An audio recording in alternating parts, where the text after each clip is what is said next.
Well, happy Monday morning to you, everyone. Welcome back to Morning Musings.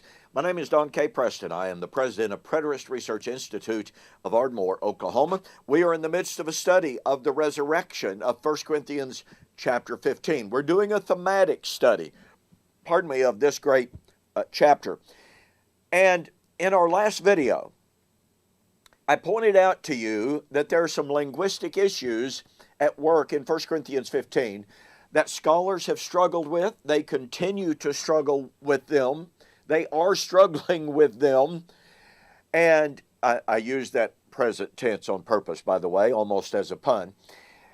But the reality is that in 1 Corinthians chapter 15, verse 35, Paul says, "And now someone will say, how are the dead raised?" Well, that doesn't catch the force of the Greek.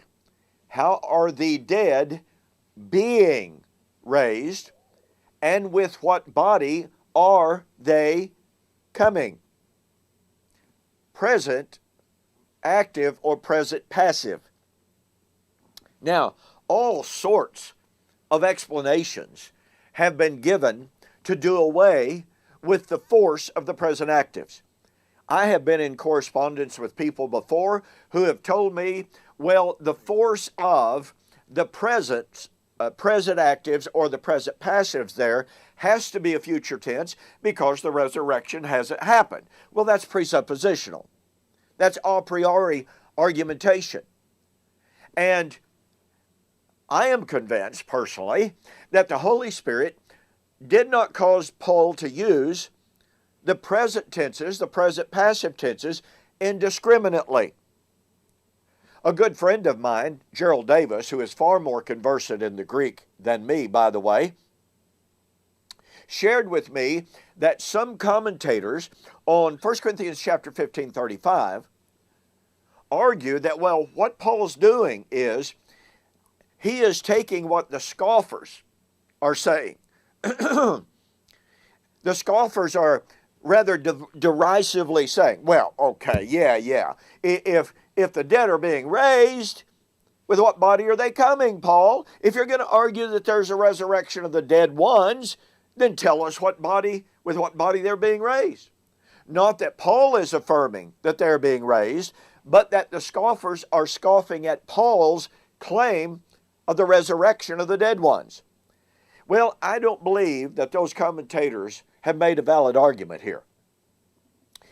In order for that to be a valid argument, the scoffers would have to be appealing to Paul's statement that the dead were in fact being raised.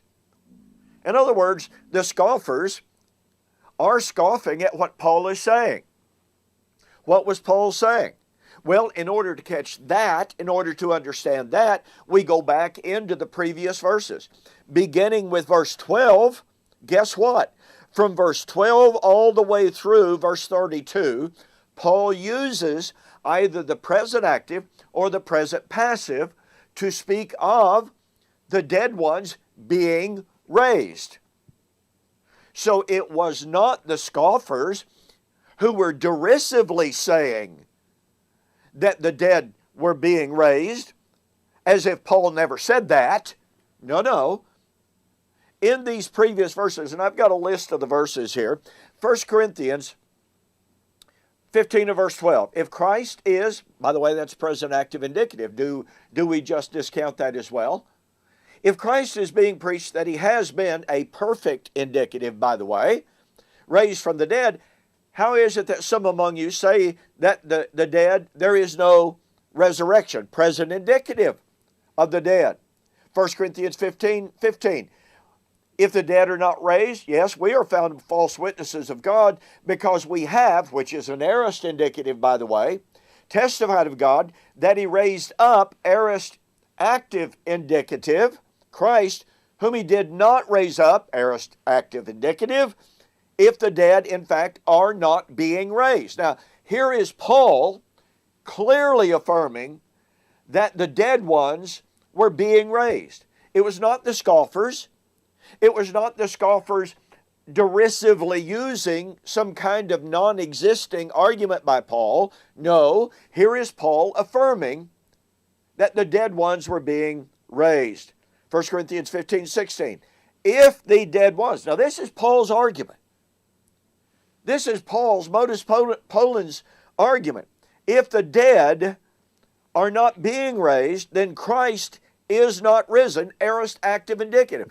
So are we to believe that Paul is so indiscriminate in his use of the present active indicative or the present passive indicative when he was so careful, by the way, in his use of the present tenses, when he was so careful about his aorist active indicatives? So he's so careful in his use of the perfect tenses, the aorist perfect or aorist indicative, and in his present tenses, but all of a sudden, when it comes to